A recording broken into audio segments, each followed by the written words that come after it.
maita henyu.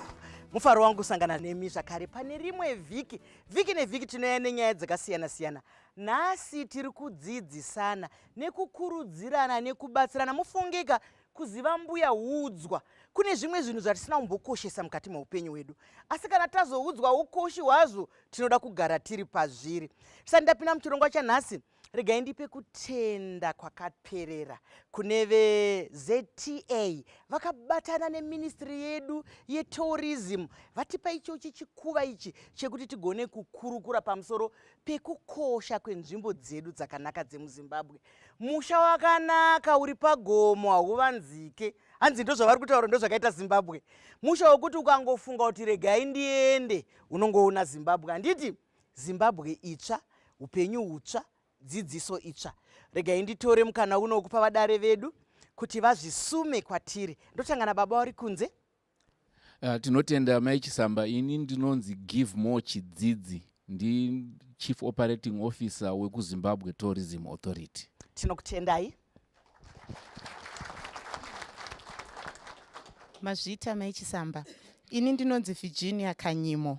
Ndinoshandira kambani inonzi Civil Service Travel Bureau, inova kambani yehurumende yatinoti muchirungu parastatal.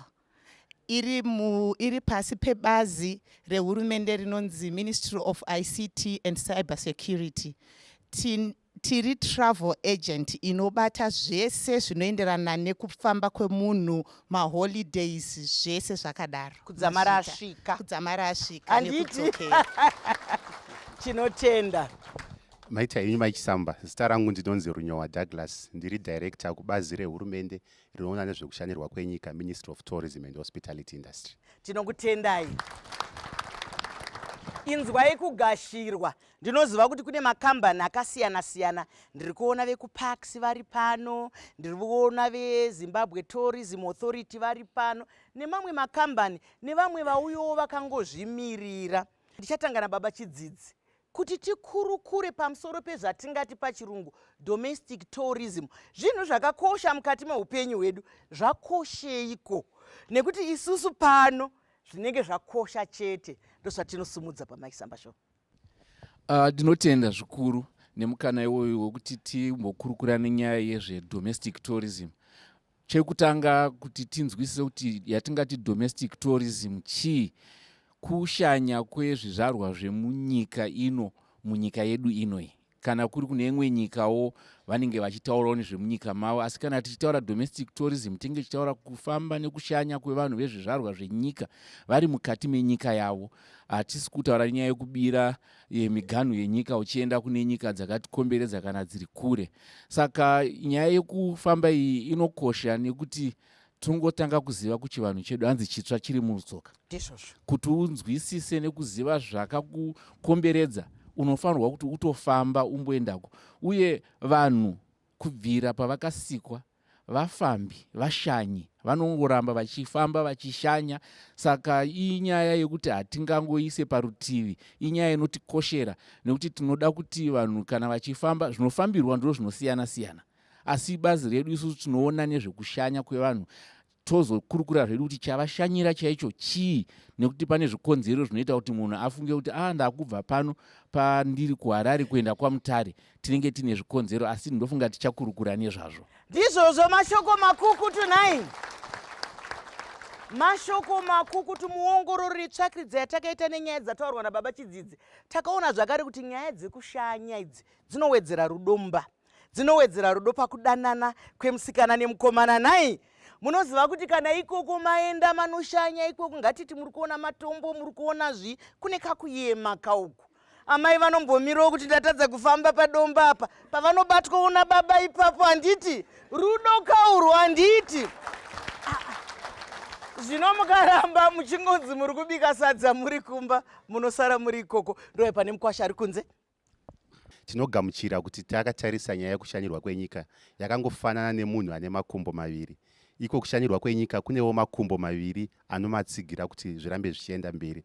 Gumbo rokutanga nderevanhu vanoshanya vachibva mhiri kwamakungwa nevamwe vanobva munyika dzakatipoteredza. Ivo vakakosha pakuti vanouya nemari itsva mukati meino nyika.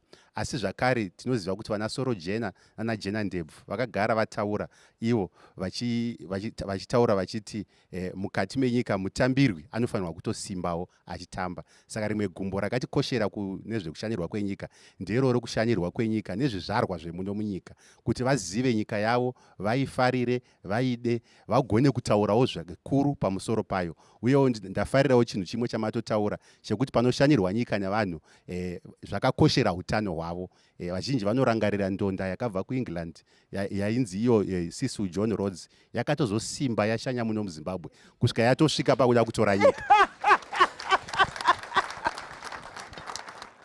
Zvinorapa, kushanya kunorapa, nekuti mutsika nemagariro kunyange murwere akarwara anonzi ngaambosengudzwa abve panga ari ipapo.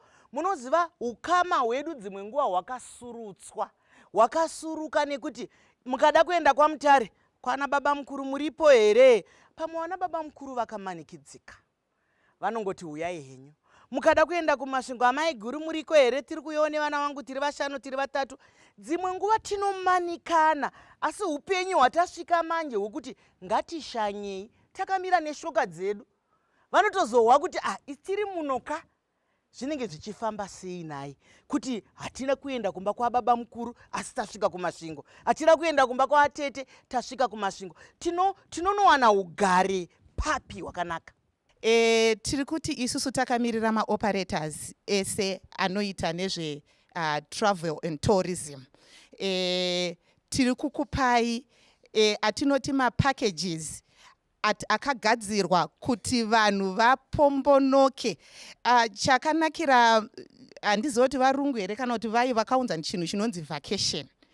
Isusu kana kuti zororo, right? Isusu sevanhu vatema takatora zororo senguva yekuenda kumusha kunorima kana kunoona hama. Asi zororo harina kuudzirwa izvozvo. Zororo rakanzi endai munopombonoka, mumbobvisa pfungwa dzekubasa, pfungwa dzekushanda, muine vanokubikirai, muine zvamunoona zvinokufadzai munyika yeZimbabwe, imimi semaZimbabweans. Saka isusu semaoperators ese tiri kuti vanhu takakugadzirirai zvakawanda zvinoita kuti mupombonoke, muende munozorora, mava pazororo rekubasa, kana kuti nguva even musiri kumabasa kuya mombowanawo kamwe chete pagore nguva yamunoti regai timbonozorora. Ndizvozvo mashoko makukuti ataurwa nayi, kuti nokuti isusu tikafunga zororo maakunorova guva rababa mudiki Fibioni, hanzi tanga taenda kuzororo. Mukafunga zororo maakunoita izvo, zororo rekudekara, zororo rekusasana, zororo rekumboonawo mhuri yenyu muri pamwe chete. Zvinorapaka nguva yekutaurirana, kuudza vana kuti aiwaka kana todlawo, nokuti kare agara ari kareka kune zvinobaswa pakudya paye, pane zvinoonekwa zvinodini. Ndonguva yatinodzidzisana. Handiti apa pari kunzi iyemiwo vanhu vemunyika yeZimbabwe, endaiwo munoona nzizi dzenyu, endai munoona hotera dzenyu, endai munoona matombo enyu, kwete kuti vakawanda vazokuudzai kuti kuEpworth kune matombo aya akambenga ari pamari. Ngatisangane muchikamu chinotevera.